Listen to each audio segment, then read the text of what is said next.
আসসালামু আলাইকুম এভরিওয়ান। আজকে আপনাদেরকে এমন একটা জায়গায় নিয়ে আসছি, সেটা হচ্ছে রিচি অগ্নিকুণা কবরস্থান।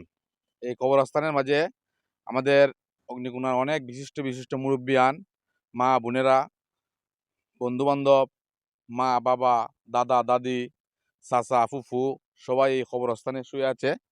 আমি দোয়া করি আল্লাহ পাক রাব্বুল আলামিন যেন এই কবরস্থানের সকল মুরব্বিয়ানদেরকে আল্লাহ পাক যেন মাফ করে দেন। আসলে আমি আপনাদেরকে এমন একটা জায়গা নিয়ে আসছি, কারণ আছে। কারণটা হচ্ছে এখানে কোনো ভেদাভেদ নাই।